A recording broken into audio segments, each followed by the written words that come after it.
They don't want to have a loan that looks bad on their books and makes them look bad. So if I'm able to go into a bank and I can deal with that loan that those people are struggling with and make the bank look good, then I can go back and buy a lot more loans.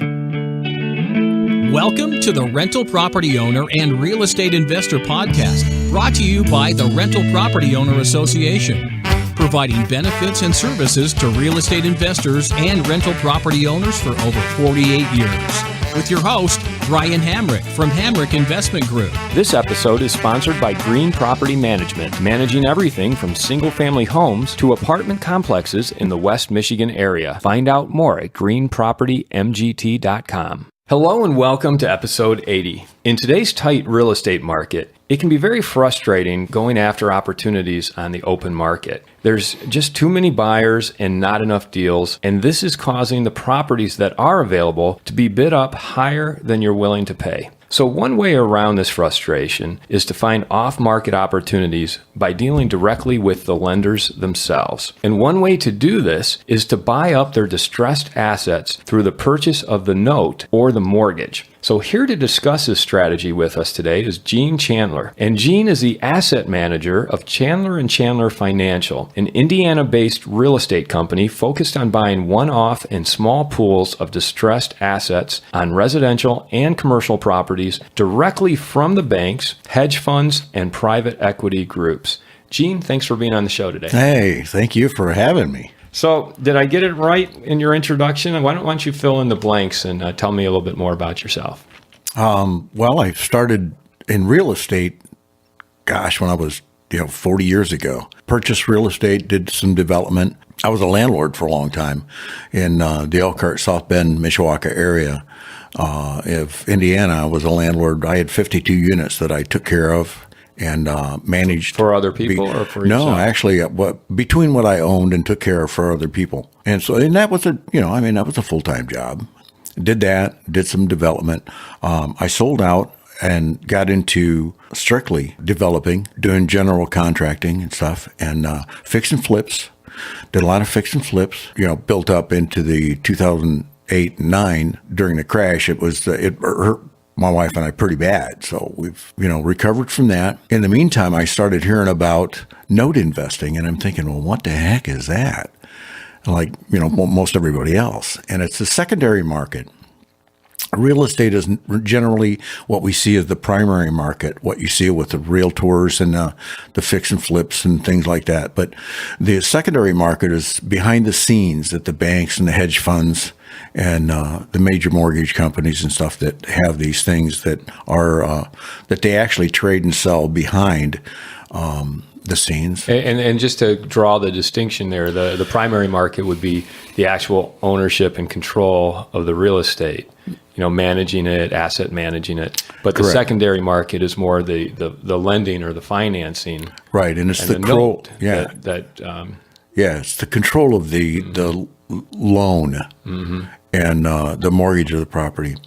One of the ways I try to explain it is how many times have you gotten a mortgage on a property, and then a few months down the road, you bought it from the blue mortgage company, and then a few months down the road, you get a letter from the blue mortgage company that says, we've sold your loan, and the red mortgage company sends you a letter that says, we bought your loan, and nothing has changed.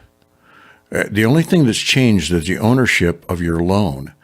And maybe a year down the road, the red company says, well, I sold to the orange company. And the orange company sends you a letter that says, I bought your loan from the red company, and nothing has changed. What you're doing is you're still sending your payments to the same place, or they said, send your payments over here now. But basically, it doesn't really affect you or your property. It only affects where you're sending your money.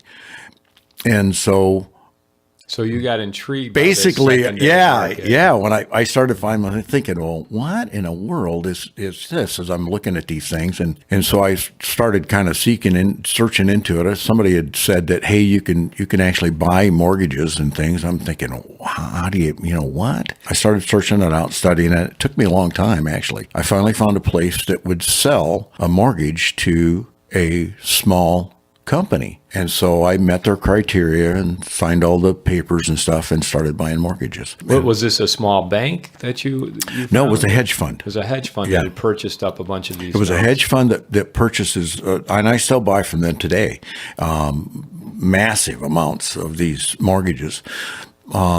Say that Chase Bank will sell $500 million worth of their loans, and then to a hedge fund, and these large hedge funds will take off what they want and what meets their business plan, and they'll sell off maybe $400 million worth to 4 hedge funds that only buy $100 million that sell to $50 million.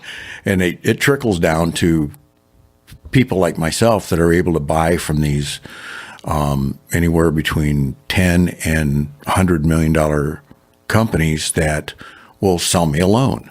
Okay. And so I'll search it out and buy these loans. Let's talk about the different types of loans that you can buy. I mean, there's performing and non-performing. So are you buying the performing loans or the non-performing? And by the way, by performing loans, these are loans that someone has taken on a property and they're paying the mortgage every month.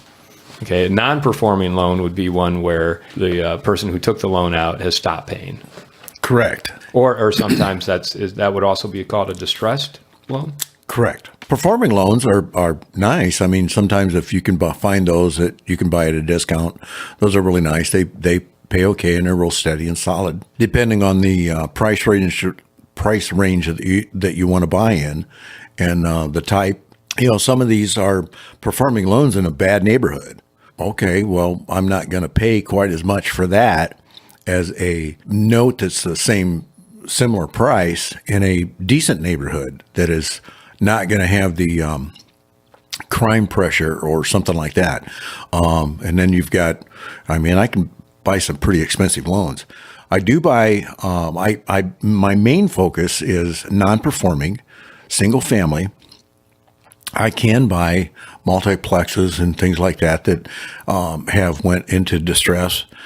Sometimes we call them a scratch and dent, where they're paying sometimes, they're periodically making a payment and they're trying, but they're not really making the grade. And it really hurts a bank or a hedge fund's bottom line. And it stalls a bank to where they are not allowed to lend money on that money, because now they've got a problem loan. And so it really kind of holds a bank back a little bit. So the banks want to get rid of these loans. And what they do is, finish the foreclosure and go on from there a lot of times. Or they find somebody like me that walks in and buys these loans with a little hair on them. They call them dirty and a little hair and low-hanging fruit. And we buy these loans. And we go ahead and finish it up. And a lot of times, the bank doesn't want a bad name. So we go in and say, we talk to the people that are in charge of this particular style of loan, the secondary market. And they're not normally the people that are dealing with the REOs and the things like that are in the bank's portfolio, but they're dealing with a whole nother ball game. They're not an REO. The bank literally is just selling the paper, just selling the bad debt is what they're selling. So we come in and say, okay, Mr. Banker, here's what I want to do. I want to buy these loans from you. We'll take them off your books, and we're going to deal with these people because we have a little bit of a larger scale of being able to deal with them. A lot of the banks they have a couple of different ways to deal with them. You pay or we foreclose. And that's it. And it seems harsh. And, the people come in and say, well, if we do this, this, and this, if we work with this, we will be able to, recover. And the bank says no, because their rules and regulations in those banks won't allow that to happen.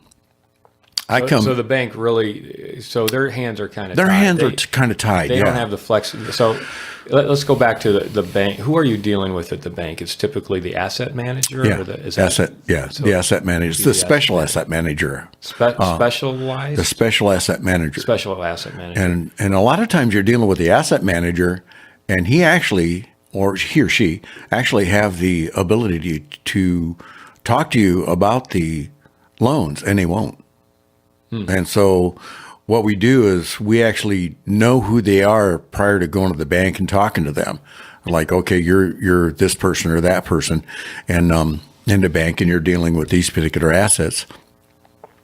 We've got ways of finding it out, and not anything creepy, but then we go in and talk to them, and they don't want to have a loan that looks bad on their books and makes them look bad.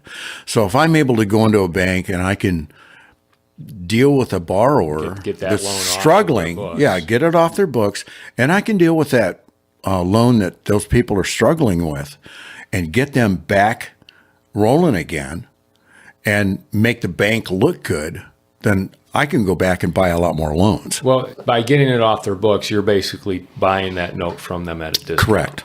So at that point, the bank is out of the picture. Right? Correct. And then you're working directly with the borrower. Correct. Okay, I want to get to that, but first let's dig a little deeper into the asset manager at the bank, because it seems like the asset or the special asset manager. The special asset manager, yeah. The special asset manager is to you what a broker, a real estate broker, is to a real estate investor. It's someone who you need to create a relationship with. Is that correct? Yes. And you're looking at it from their point of view. If they have a non-performing note, what does that mean specifically to their bank? I mean, does the bank have to have a certain amount of cash reserves on hand to cover that note? Yeah, and that's what we're finding out. They actually have to have a cash reserve that covers that, and so so if the note is $1 million, yeah, that means the bank then has $1 million they have to keep in cash reserves. I think it's $8 million. Oh, 8 times. It's that amount? crazy. Yeah. So I don't quite understand all of that. All I know is it puts them at a disadvantage. Well, yeah, and that's the so real part. let's say it is $8 million on a $1 million non-performing note. That's $8 million they can't loan out and start making more money on. Right. So the sooner they get that non-performing asset off their books, the better it is for them. Correct. In their bottom line. That's probably partly why they don't have the flexibility to work with the person who's in default. Yeah, and it's kind of sad. I've personally called up borrowers and said, okay, I own your loan. You've gotten the letters and all that stuff, and you know that I'm own your loan, and I'm trying to be who I say I am, because it's not necessarily believable to them. And they've gotten many calls that said, you're behind in your mortgage, you're in foreclosure. Can you write us a check for the full amount? And I come in, and he said, well, I'm giving you an actual situation. I'm going to stay in my home. No, we're going to foreclose on you and throw you out, or you give us a deed in lieu, or this or that. But anyway, that's what the bank is saying. The bank is telling my borrower, prior to me buying the loan, the bank was telling my borrower. And I come in, I say, okay, I think it was 23 months behind. You're 23 months behind. This is your payments, and I'm a debt collector now, and I'm going to see if we can work with you on this. What would you like to do? Would you like to stay in your home? Would you like to do a short sale? And he says, stop. I thought, oh boy, here it goes. And he said, say that again? I said, well, do you want to stay in your home? He said, man, nobody. He said, my loan has been sold four times now. And he said, nobody has asked me that question. He said, yes, that's why I fought it so hard. He said, I'd like to stay in my home. Okay, well, let's see if we can work that out. And I asked him a series of questions that we ask. And he gave me the common answers, which are, do you have a down payment? No, I don't. And normally somebody can come up with something, because they've not paid any mortgage payments for quite some time. And so we worked some stuff out a little bit, and then hung up on the conversation. Said, okay, we need to get some paperwork and this and that. And he went dark. And this is an actual He went dark. You didn't hear. He went dark, man. He just we didn't hear from him for a Radio while. silence. Yeah, radio silence. And I started foreclosure. So I do 10 days. You got 10 days. I started foreclosure, and he got the foreclosure letter about, I don't know, maybe a month into it. He said, he calls me up. So, okay, I want to talk. And I've come up with this much money. Okay, well, that's great. Well, then we can do this, and there's some other stuff. I had put force-placed insurance on it. He didn't have any. You got to get your own insurance. Get your own insurance. You need to pay some taxes up. Because I'd imagine he was probably behind on his property taxes. Right, he wasn't paying insurance right, on his own home. Yeah, and I was talking to him, and I asked him, well, how come these things? He said, they were going to throw me out of my house. What was I going to do about that, so phooey with that. I wasn't going to do any of that. Man, that made a lot of sense. Still had to have it, redone. So we got all that stuff redone. He started performing, and then he went dark again. After it's like, no, answer my phone calls or my emails. By this, dark, and he stopped. He stopped. Performing at that point? He honestly, things were happening now that were good, and he didn't believe it. And finally, he called back, and we'd worked on some other stuff. And okay, you need to send these papers to this attorney that says this, and I will send these papers to my attorney that says this, and I'll send you copies of that, so I'm not blowing you smoke.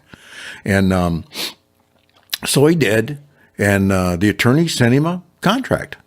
Here, this is the contract that we had agreed on for a reperforming or remodification. So do this, and it's a short modification. In other words, you've got 12 months.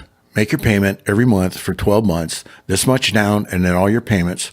And he said, I want to pay $200 a month on my arrearages. Great.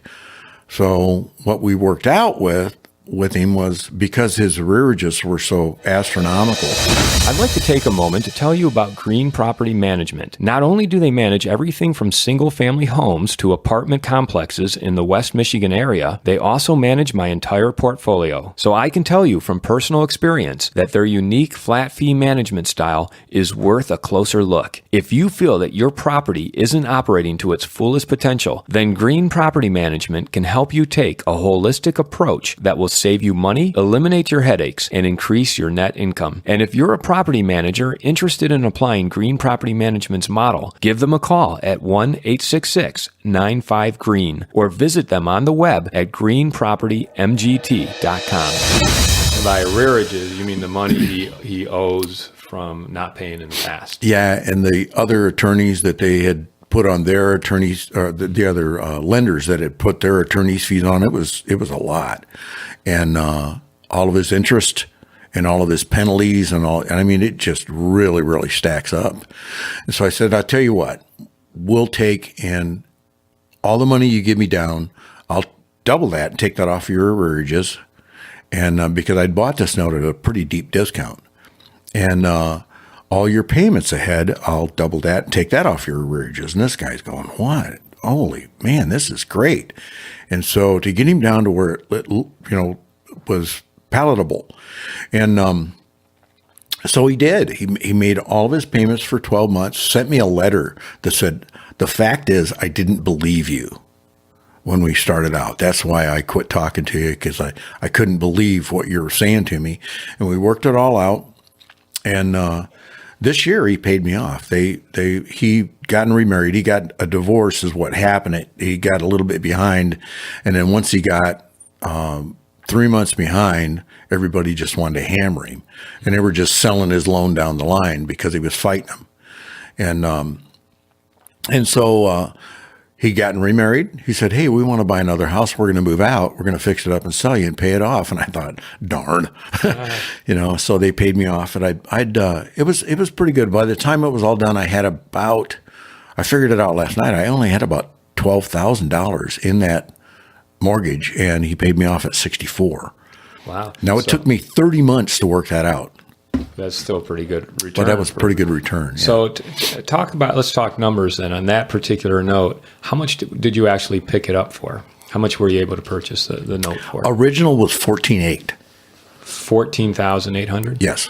And how much was owed on the note? 77. Okay, so you bought a note or a mortgage that was in default that had $77,000 that was owed on it. Yeah. And you picked it up for $14,800. Yes. And then how much money did you spend along the way? I spent up, I think I got as high as 22,000 in it invested. Okay. But then once you got him paying on it, right, then he's paying down that amount that you've put into it. Correct. And then at the end, so he just paid it off, and he gave you $64,000. Yeah.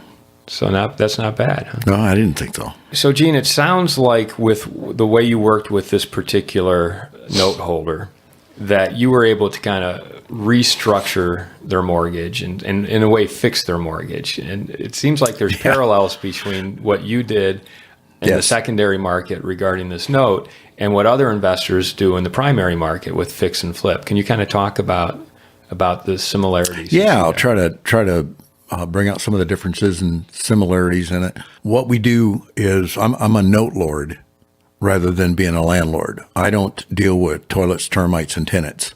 As a landlord, you manage yourself, or you have management companies deal with your stuff. And for me, I have servicers. And if I need to have somebody talk to my borrower outside of I don't need to actually even talk to them. I have systems set up to where I have programs set up with nonprofits actually that I call them, have them call the borrower and talk to them, and they're actually a little freer to be able to talk to them than I am with the regulations and stuff that I have to deal with. You've got management companies, and I've got servicing companies. For repair or fix and flip, I'll take a note and I'll get it reworking and I'll flip the note.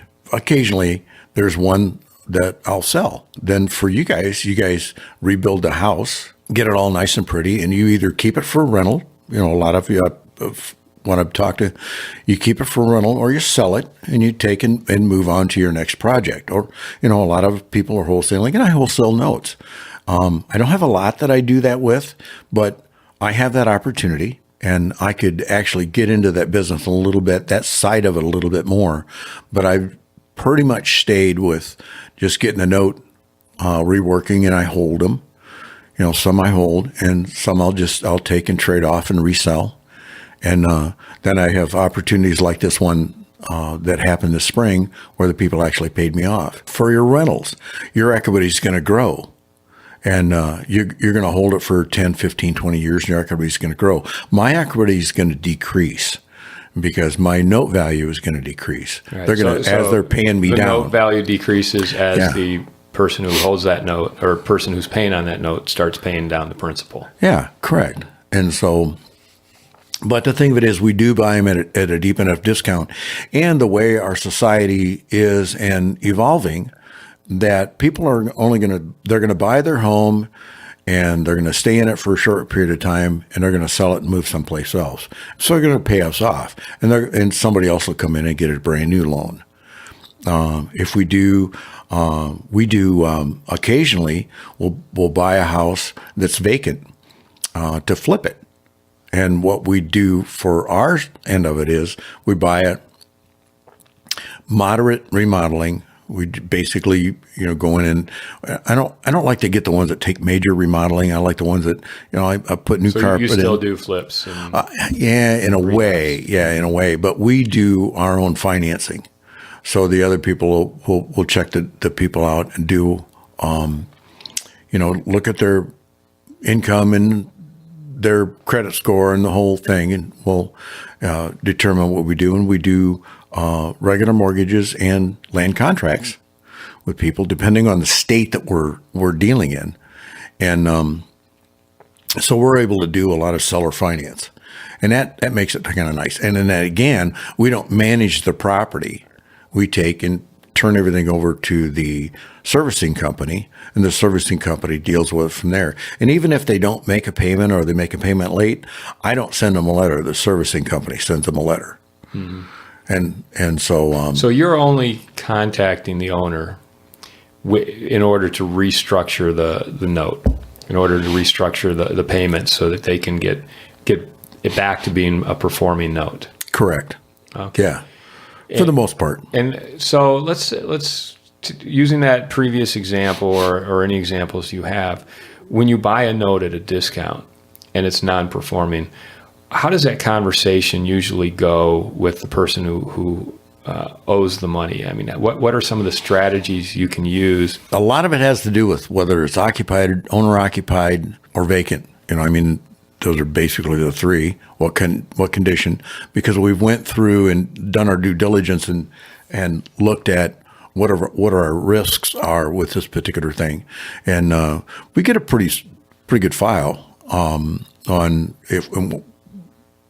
Prior to buying a note, we were limited on what we get. We get a soft collateral, is what we call it, and they'll send us certain amounts, and then it's up to us. So the bank will give you limited information before Correct. you purchase the note. Correct, because they can't really. But once you do purchase the note, then they can give you a lot more information. Correct. I get the full file.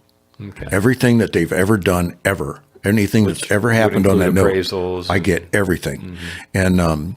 A lot of times prior to, depending on the property, I'll do my own appraisal, or I'm sorry, I'll have another appraiser come in. It is a BPO. It's kind of broker price opinion. Yeah, pretty much. I do the broker price opinions, unless something doesn't quite look quite right or something like that. Then I might pay the full bore and just have somebody go in and do the whole thing over. Or we get a couple broker price opinions from two different places that we go to. There's national places that we use, and it's pretty quick. Sometimes we've only got 3, 4, 5 days to make our decision. We get a list or a tape. In my industry, the list is called a tape. So we get a tape. We look at it. When you and I first talked, I had a tape of 600. They're in I think 15 or 17 different states. I boil it down to 3 different states. By the way, tape is the term that you and the bank use when you're buying notes. It's correct. Basically a list of all the properties that they are willing to sell. It's a great big Excel spreadsheet, and it tells me the property address, the borrower. Doesn't give me a social security number. Occasionally I've gotten that, but for the most part, it doesn't do that. It gives me their payment history for the last 12 to 24 months, when their last payment was due and when they made their last payment. And so depending on whether it's a partially paying or completely stop paying altogether, non-performing, performing, non-performing, semi-performing. Mm-hmm. And does it tell you how much they owe? Yes. It'll tell me how much they owe for the unpaid balance of their principal, and then it'll say unpaid balance, principal and interest. And not all the time do I get them to where it says unpaid balance of, I might get a loan that I bought that said it was a unpaid balance of $62,000, but that was principal and interest.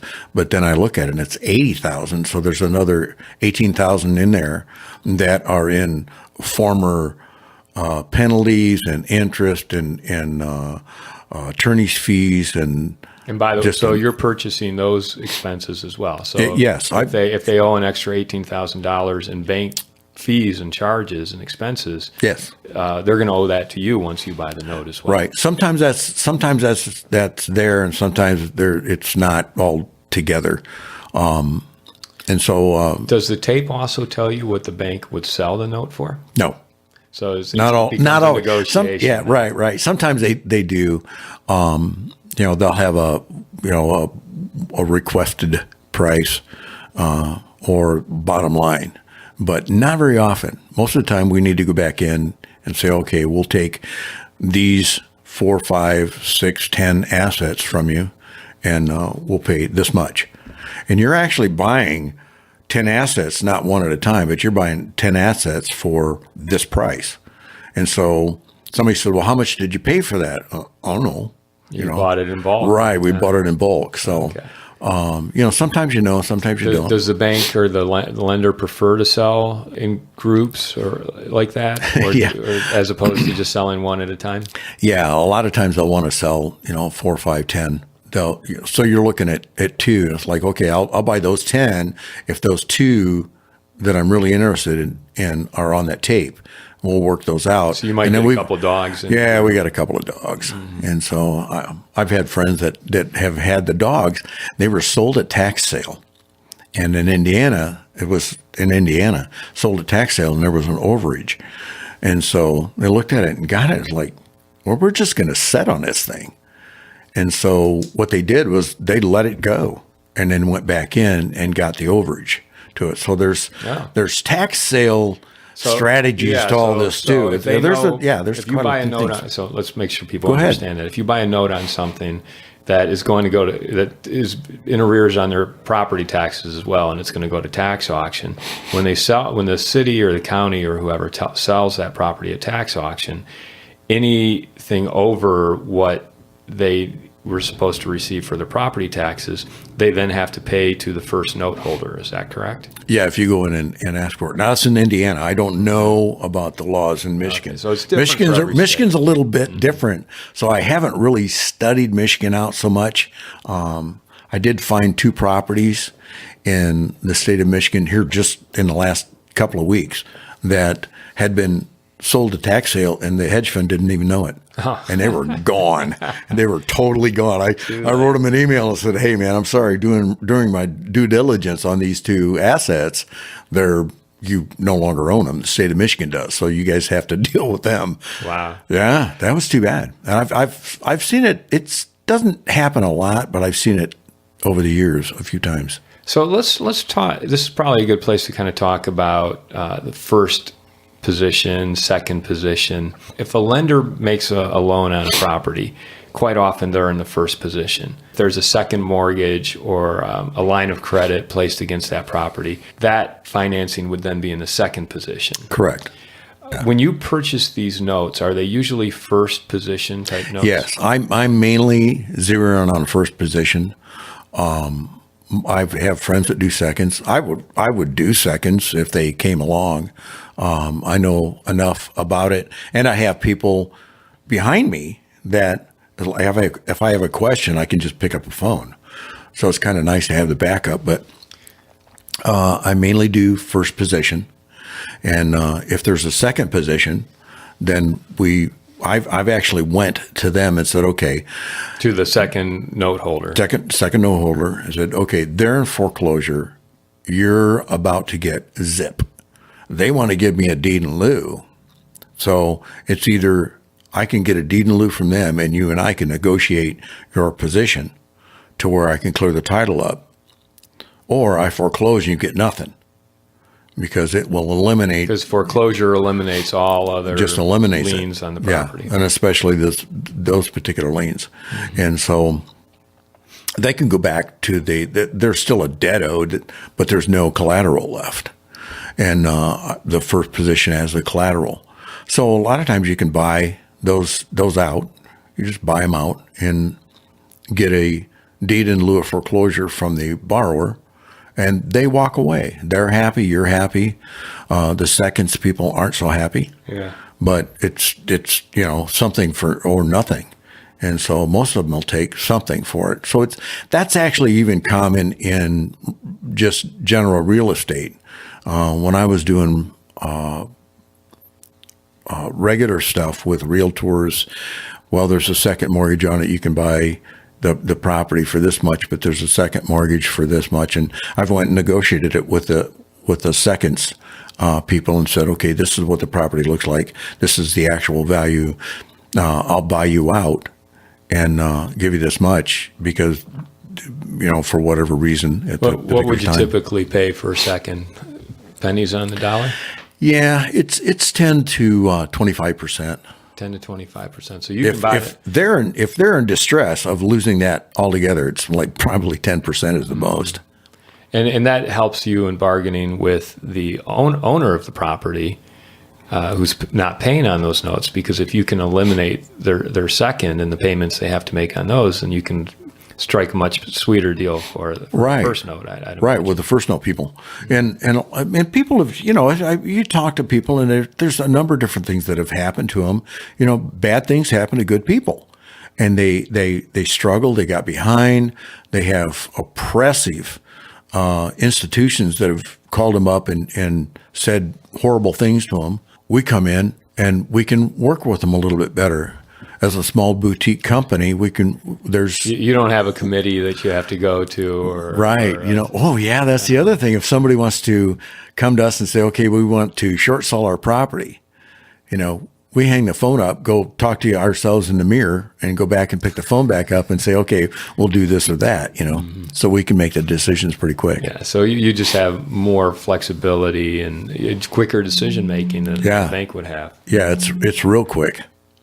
So, and getting back to the first position and second position, it seems like the only thing that might trump your first position note would be the tax lien, the property tax lien, depending on what state you're in. They'll do it. So you have to be careful of that. Have you ever been in a situation where you bought a note and then lost money because of it? I've had one. Out of Chicago and Cook County, Illinois, and it took a long time. And I had, this is a crazy story behind it. I had 5 people die in the chain as I was going, and it was just, they were older people and they just passed away. You had nothing to do with it. No, I didn't have anything to do with it. I lost $78.50. So $78. By the time I was able to walk away from that loan, yeah. And I just got a call prior to coming here from a friend of mine that decided he was going to take it off our books on his own. And he's struggling, so he wanted some questions. I thought, hey, good luck with that. That thing is just a horrible torment to me. And so I took my $78.50 loss and walked. So. That's a pretty minimal downside. I've been very, very fortunate. We check things out pretty thoroughly. It's we try to be really, really realistic, and we've got a business plan and we stick to it. And so, what kind of due diligence do you do when you do the due diligence on a note that you might be buying? Are you doing the due diligence on the property that note is placed on, or the borrower that is taking? Actually, both. Actually, both. We're doing some stuff on the borrower, depending on whether it's owner occupied or not. If it's vacant, we basically do the property. But you check the taxes and the liens and the fines. A lot of cities just are crazy on fines, and I've called the cities up and said, look, okay, you've got $3,000 worth of fines on this property. I'm the mortgage company. I don't have anything to do with that. The borrower is gone. The fines are going to continue to increase, and I'm going to walk, or we're going to deal and get realistic here. I've seen properties that have $17,000 with the city fines. Wow. Yeah. And the property's worth 15 for crying out loud as is. And it's like, okay, let's see if we can work this out. You don't have to do a tear down.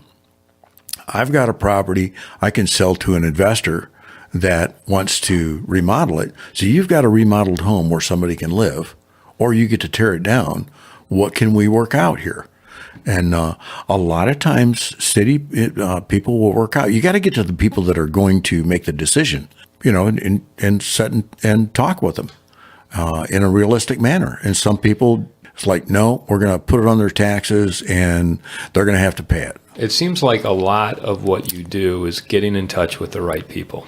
Yeah. Whether it be getting in touch with the special asset manager at the bank and getting in touch with the right special asset manager at the bank, or the special, or the right person at the city level. How do you learn that kind of skill? I mean, is it just doing it over and over again? Or? It's doing it and then having my other friends do theirs, and we talk and email. Hey, I had this problem. This is how we solved it. And so it's kind of nice to have a tribe of people and mastermind of people that we all talk with and talk about our difficulties and things like that. So you belong to mastermind groups of other note investors who are dealing in the same areas that you're dealing in. Correct. Correct. And call them up. And, some people will post a story that they had, and somebody moved into their house. The police went to say, excuse me, you broke in. And they showed them a deed, signed deed and stuff. It wasn't recorded, but it was all signed and everything. Oh, no, we got a deed. We bought this house. Come to find out they were forgers. And she'd already been put in jail twice for forgery. And now she's showing the cops another document. But she still had to go through eviction and stuff to get the young lady out. So Wow. There's wild stories behind this. And so, I'm sure the banks run into the same thing, but they never really talk about it. But we all sit and talk about it with one another like, hey, this is crazy. Like, yeah. So I'm sure the special asset managers have their own mastermind groups where yeah, I'll bet they do. Never ask him. Next time I'll ask it, guys. Yeah. So getting back to due diligence, do you ever go inside the property? I mean, how much occasionally emphasis do you really put on the condition? Yeah, occasionally. Some people will invite you in. And then other times you got vacant properties that you're going to look through the windows, or you're going to ask. Yeah, you're going to ask before you go fooling around like that. You'll ask the bank, like before you purchase the note. You'll ask the bank if it's okay to. Yeah, if it's okay if I wander the property, take some photographs and stuff. And I have a drone, so I fly my drone above the roofs. So if it's the second story, you got to see that roof. So I fly my drone up there and just kind of circle it around and land it and go look at my film later on. And so, we try to check it out as best we can. I've went into places to where they had water and the floors were horrible, and there was 6 inches of water in the basement. Had been there for quite some time. Some of the other stuff that we ran into, what we normally do, I want to go back to this for a second. What we normally do is we ask the hedge funds if we can go in, or they have a code. They'll have a lockbox on the door, and you think it's a realtor, and it's not. It's their cleanup crew or their weathering crew, for winterizing. And it's their lockbox, but they have the keys or the combination to that. So you ask for that, and they let you in. So yeah, sure, you can look at the asset. So we go inside a lot of times. Give me an example of a home run that you've hit with a home run purchasing a note. I've had a number of them. I'll tell you what really spoiled me was my first one. My first one, I bought it for out of Southern Illinois. I bought it for $6,700. This was a non-performing note. It was a non-performing note. It was a vacant property. We went down there. We actually drove to the property and looked at it. I see everything before I buy it. I physically look at it myself. I don't know if that's anally retentive, but it works for me, So I went down there and we looked at the property. We had the hedge fund say, really, we're right in this area right here. So we kind of knew what they would want. And I thought, well, shoot, man, this is okay. And the next door neighbor came out and talked to us and said, hey, we'd like to buy it from you for this much if you buy it, because we haven't had any action. Great. So we cut a deal with the hedge fund, bought it from them. For $6,700. For $6,700. Went back down there, kind of cleaned it up because we didn't want any fines, and hired lawn care service and stuff. And that's actually when we talked to the neighbor and put signs up on the windows that says, if anything happens, contact information and blah, blah, blah. And so the next day, the people behind it, which had a problem resolution center, and they put the ankle bracelets on and took care of people that had family problems and things like that in these different places. And they said, look, we need to expand, and we would like to have more parking lot. We see that you put a sign up.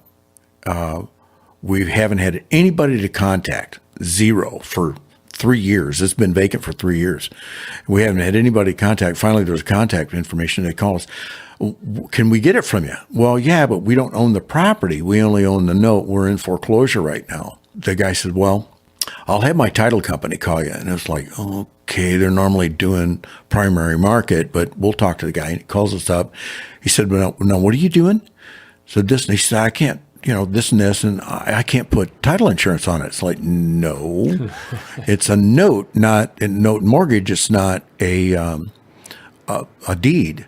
And the guy says, well, you're doing something illegal, which is another thing that is actually a little bit of a surprise in one way, but in another way, you'll get that occasionally. And A title company that didn't title understand company that said you that we're doing reversed the something note. illegal. It's like, no, we're the bank. So the bank that had We're not created doing- the yeah. note in the first place. Was We're not the doing bank that something created the illegal. note in the first place. So, and we hadn't necessarily, we had the assignment, but we hadn't recorded it.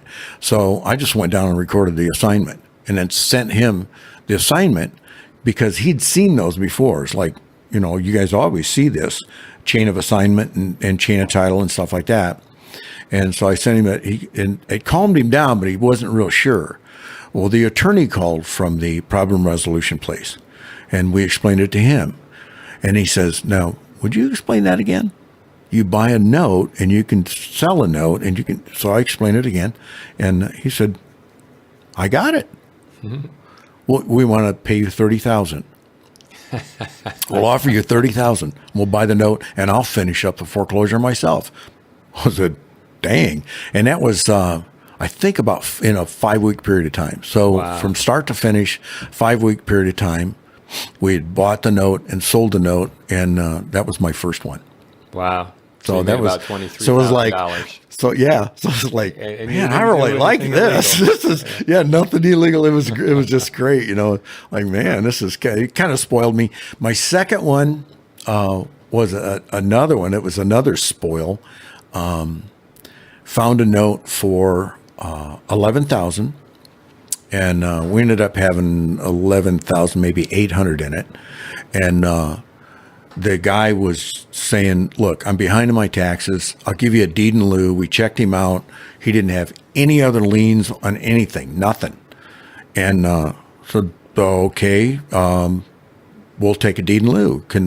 We can bring somebody here and they'll you can sign the papers and notary can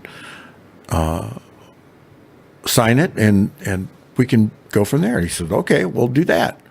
So we paid the taxes and sent a notary over, and they signed a deed in lieu, and we cleaned it up and put it on Craigslist, and 5 days, sold it for $22,000. So we had 11.8 in it, sold it in 5 days for 22. Wow. Cash. Wow. So it was like, I thought, yeah, this is really good. And so we've had some really short things, that were very, very profitable, but the first two just kind of spoiled me out, Yeah, you had two grand slams. Hey, this is to start. yeah, this is pretty good stuff. So Any horror stories? Besides the five people dying. The 5 people dying. That was crazy. So the lady that had the note passed away, and willed it to her daughter and her sister. So so they have the note, and then we're dealing with the attorney and the executor, and the executor passes away. Okay, so we're dealing with the attorney. The attorney passes away. So it's like, okay, now the sister is kind of like a struggle. And she goes and gets a second mortgage on the property without really anybody knows it, but she's going to do this. And so she gets a second mortgage, and then she dies. Oh, my gosh. Yeah. So Aunt Beelzebub passes away. And Her name was Beelzebub? yeah. Endearingly, so anyway, and the whole time we're in foreclosure in court. Well, every time you walk into court with a paper that says somebody died in the chain of all this information, the court says, okay, we'll put it off for the next court date, which is 2, 3, 4 months down the road. So like, you want to just scream, And time is money. So now we've got a second mortgage that was unrecorded, but yet now it's exposed. So we've got to find the second mortgage holder. So we find the second mortgage holder, and she's dead. It's like, oh my! Now do we deal with the Was she alive with when the she made kids? the mortgage? Yeah.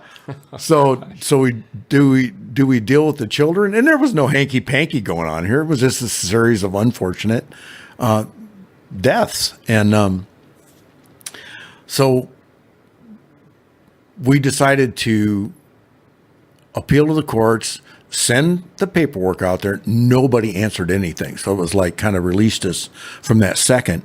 And then we dealt with the daughter, and she wasn't she wasn't really quite sure. We had said, look, we're willing to deal with you. And her main question was, who are you? Who are you?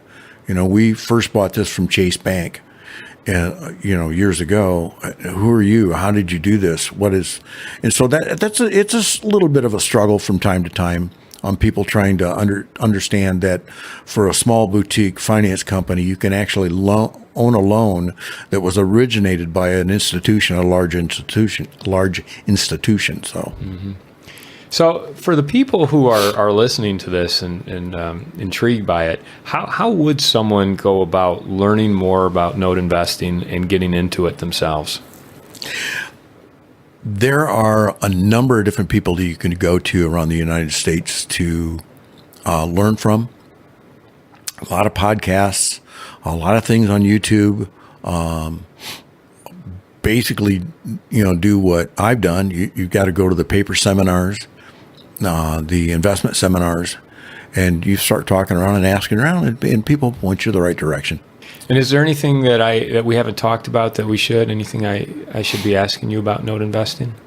I don't know. We can't do it all. Eventually you run out of your own money, and we do have private investors that come on board. I'm hoping now we found some really, really good opportunities down in Kentucky, and we're hoping to put a private placement together because it's a little bit expensive, not so much expensive, but you've got to have a lot of ducks in a row to deal in Kentucky. And there's a lot of opportunities down there to get into the state of Kentucky if you wanted to jump through all the hoops. And I have an attorney behind me that knows how to jump through all the hoops. So I said, hey, why don't we do this and look at this, and we'll see if we can put a private placement together to specifically work in the state of Kentucky, and mainly for the seconds market, and do seconds and do a few first, but mainly concentrate on the seconds. So you're all set up and ready to jump through those hoops in Kentucky. I'd imagine the more money you have going in, the better the deals you're going to be able to get. Better stuff we're going to be able to cut. And you're looking at the second position notes as opposed to the first position. Correct. Is that correct? And if we find a pool that we're not able to put together, I've got the connections now that I'm going to be able to pick up the phone and call these seconds buyers that buy large pools and say, okay, I found these pools. I can't do them. How about we cut a deal and I'll, be the middleman here and sort of broker them and pass them on. Or I'll normally you cherry pick the daylights out of them and then pass them on. And that's kind of that. Wow. Great. So if someone wanted to get a hold of you, how would they go about doing that? What's the best way? They can email me at gene@chandlerfin.com. It's CHANDLER. Yep. FIN. Yep. .com. Yep. And Gene, by the way, is GENE. Yeah. And so they can get on my website. I've got a website that I'm going to try to be a little bit better at keeping up with, and get on my website. My website is chandlerfin.com. And get on there, kind of look at some of the different deals that I've done. A couple of them I think that are on there that I spoke of. There are some other ones that I didn't mention, and you can see some of the stuff that I've done. We do work with private money. We do where if you want the less risky investments, we do this one. We pay this amount per quarter. We share equity on some of the deals. Those are a little bit more risky.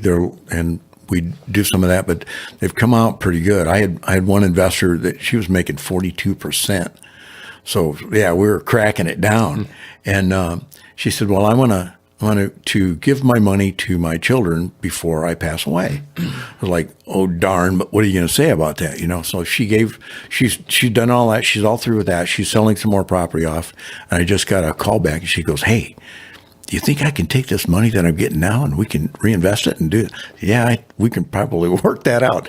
Very, very. She was real easy to deal with, and so it was great. We had a good time, and we're good friends. You work with private investors, people who have private money, and they can. You help that. What kind of service do you provide? Are you basically saying, "Hey, you want to buy this note," and then they take over the note, or are you soup to nuts? Yeah, that's a really good question. Sometimes I own the note, and it's like, this is the opportunity on this note. If you want in, fine. If you don't want in, that's fine. And then if you want to be on my mailing list, I'll mail out to you. So, okay, these are the opportunities that are presenting themselves to me. Do you want in? We're going to share equity on it. Most of those are shared equity because I don't know exactly what I'm going to do. I've got a number of different exit strategies. I try to pick one, but real estate's real estate. Sometimes you need to change a little bit. It just really all depends. But those have come out really, really well, and came out really well for everybody, and are all happy. And so there's always a risk involved with real estate, even if you don't, we try to mitigate our risk as best we can. And that's why I do as much as I do with due diligence and make the phone calls that I make. So, and I make a lot of phone calls on every deal. Mm-hmm. So if we get it boiled down, like that tape that had 600 that I'd mentioned, I boiled that down to, I think, maybe 15 deals that I was interested in. And then after I went and looked at them, it was 5. And then after I really searched those out, it was 2. Wow. So it's less than 1% of the properties on the tape. Yeah. Less than half of 1%, actually, that you actually went after. But those were low value assets. We've learned things like how to work through a $1 million IRS lien. You get a property that has a pretty good chunk of IRS lien on it. You're going to go, not a property, but a note and a mortgage that has a pretty good IRS lien on it. You have to go in and deal with the IRS and go through all that. And so no amount of money is worth dealing with the IRS. Oh no, I've found it profitable. Oh really?